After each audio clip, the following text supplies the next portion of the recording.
ഒരു 100 200 ഒരുമിച്ചാണ് വരിക. നോക്കി നിങ്ങൾ പുരൻ്റെ മുകളിൽ നോക്കി, എത്രയുള്ളൂ നോക്കി. ഇത് മുഴുവൻ ആൾക്കാർ താമസിക്കുന്ന സ്ഥലമാണ്. വയനാട്ടിലേക്ക് ടൂറൊക്കെ വരുന്ന ആൾക്കാർ ഇവരെ കാണാൻ ഭയങ്കര രസമൊക്കെ ചെയ്യും. നോക്കി നിങ്ങൾ, ഇതാണ് അവസ്ഥ. ഇതാണ്ടോ അടുക്കളേൻ്റെ ഭാഗത്ത് നമുക്ക് പുറത്തൊന്നും പോകാൻ പറ്റില്ല. ഇതാണ്ടോ ഈ ഒരു മരത്തിൻ്റെ മുകളിൽ എത്രയുള്ളൂ നോക്കി. പണ്ടൊക്കെ വരും വൈകുന്നേരം ആകുമ്പോൾ തിരിച്ചു പോകും. പക്ഷേ ഇപ്പോൾ പോകുന്ന പരിപാടിയൊന്നുമില്ല. ഫുള്ള് നശിപ്പിക്കുക. ഒരു സാധനം ഇവിടെ നട്ടുണ്ടാക്കാൻ പറ്റൂല. ഇവരെ കൊണ്ടുള്ള ശല്യം ഉണ്ടല്ലോ, ചില്ലറയൊന്നല്ല.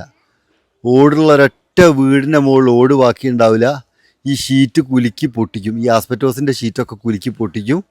അതേപോലെ തന്നെ പച്ചക്കറിയോ വേറെ പഴങ്ങളോ ഒരു സാധനം നട്ടുണ്ടാക്കാനും പറ്റില്ല. ഇവരെ ശല്യം ഉണ്ടല്ലോ, ചില്ലറയെന്നല്ല. കണ്ടോ ഈ ഒരു ഏരിയ മുഴുവൻ കണ്ടോ. ഈ ഒരു പുരേൻ്റെ മുകളിലൊക്കെ എത്രയേ ഉള്ളൂ നോക്കിയതാ. ഇതൊക്കെ വാനരപ്പടയാണ്.